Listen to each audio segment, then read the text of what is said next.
Welcome to the Weeple Program Information Form tutorial. I'm going to give you a brief overview of the new program information form that you're going to be using that will replace the paper program information form that you're used to filling out anytime you have a program. This form will be emailed or sent to your building manager for approval, and once the program has been approved, as well as the requisition and presenter agreement as usual, or if applicable, the building manager will forward the program on to the communications and development manager, the virtual services manager, and the director. What this form allows us to do is to get the information as quickly as possible to the people who need to see it. Hopefully this will streamline the program process. Obviously, you're still going to want to fill out your requisition form if your program costs money or you need funds for your program, and the presenter agreement form if you have a presenter or speaker that's coming in from outside that you're paying. You want to make sure that they sign that contract. This will just allow us to get the information for the website and for the newsletter and get the approval process going a little bit quicker. Now, one of the things that you're going to want to note is that this link will always be accessible no matter where you are. So the www.research.net/s/Weeple program, you can always type that into your browser, or you can bookmark this to your favorites on your web browser pages. This will also be available on the WeepleNet, so if you need to access it, you can go to the forms page, and hopefully that will be updated soon. In the meantime, go ahead and just type in this URL up here at the top into your browser to get started. Now, the first thing you're going to want to do, or the first thing you're going to want to note, is the asterisks next to some of these headings.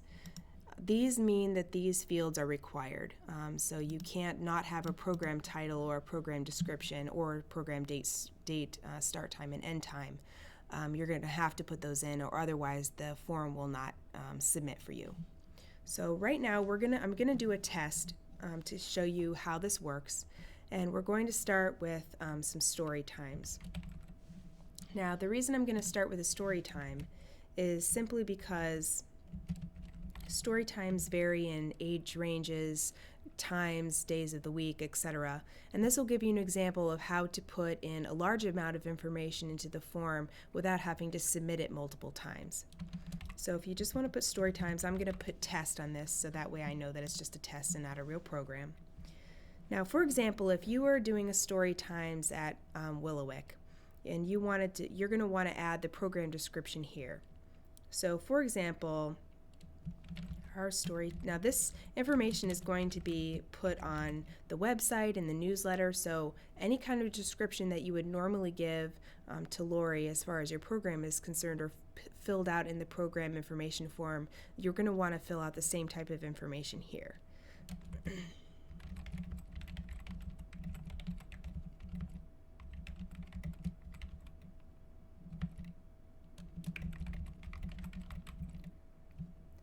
Now, here's an example. So say you have multiple days of the week for different age groups and different times. You can put that all in the program description because it can be a little bit confusing to put it in the program date, start times, and end times. It's good to just double up on the information. That way, when it comes through, it's not as confusing. So let's say, for example, on Mondays, you have a story time for ages 0 to 18 months. At 9:30 a.m. to 10:30 a.m.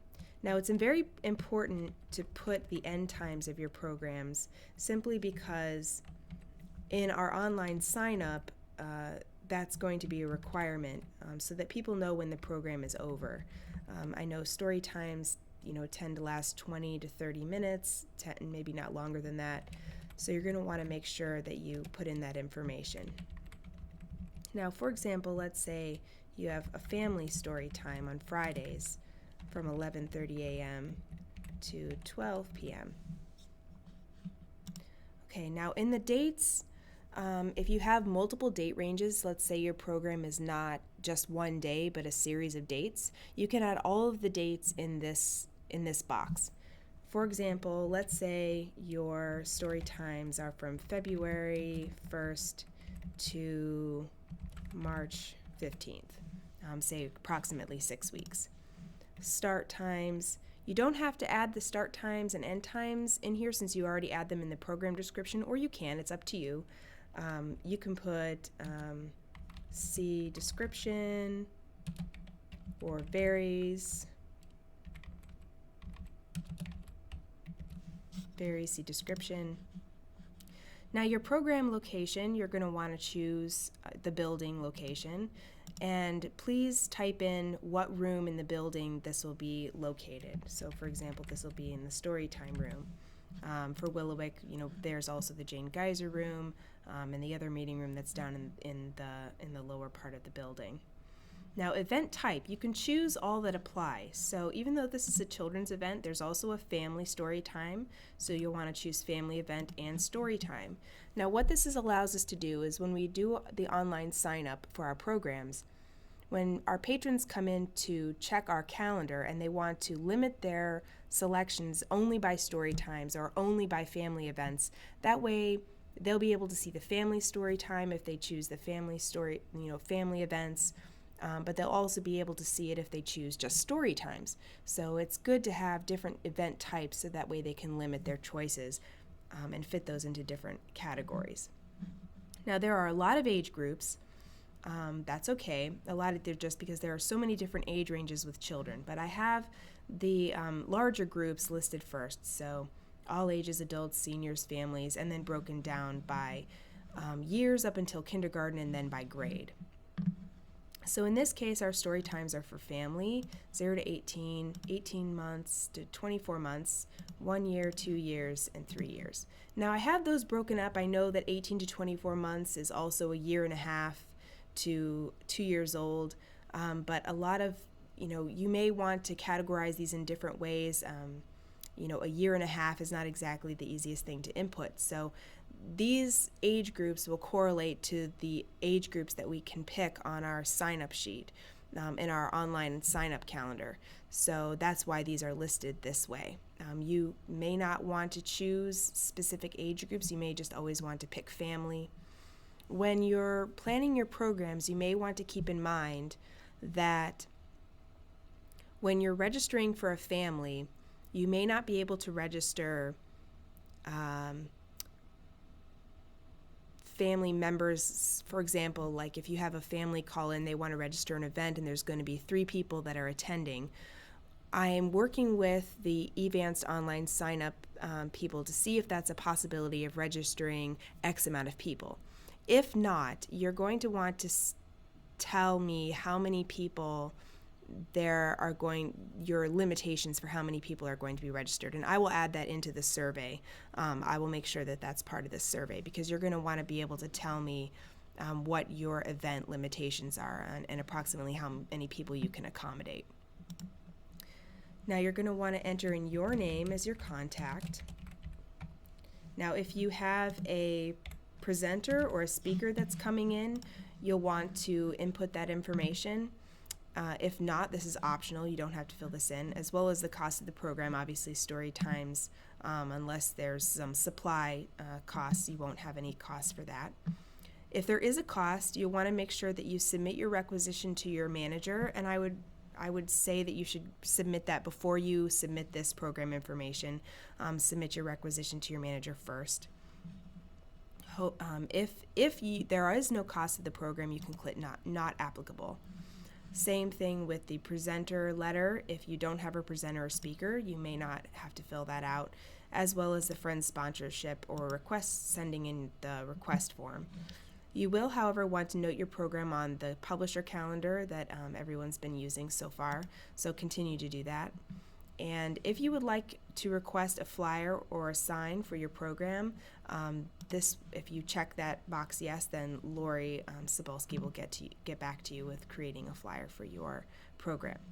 Now, if you need any equipment for your program, you want to check, and you can check as many of these as you need. If you need tables, you can check and then make sure that you fill in this box with how many. If you click tables, you have to specify how many you need. You can't leave this box blank. If there's any additional information that you need to add, like for example, story times may require name tags. So I need name tags for my Storytime kids. I will send a list to Lori ASAP. Now what I prefer for you to do is to go ahead and print this before you click done. That way you have a printed copy for yourself. A lot of us are used to having these print copies. If you saved the file normally to your folder or your Z drive, we can send you an email copy of this as well. So once you're all finished, click done. This will take you to the end page. Thank you for letting us know about your upcoming program. Your building manager will contact you regarding the approval status. So just click done, and that will take you back to the blank information form in case you have more programs that you want to enter. Now once you've entered all of your program information, unfortunately there's no way to go back and to edit. So if you have changes, you can either email your building manager and they will forward the information on to whoever needs to see it, or you can fill it out again. Just make sure that you put in the program title updated, and that way we know that this is updated information. I know that some things can change, so you can either resubmit the information or you can just send the information on to the people who need to know about it. That concludes the tutorial. If you have any questions, I will be around to the different buildings to go over some of the new features of all the different databases and new services that we're going to be providing. So if you need help with this, please don't hesitate. My email is beth.hatch@welibrary.info, or you can call my extension, and that is 132.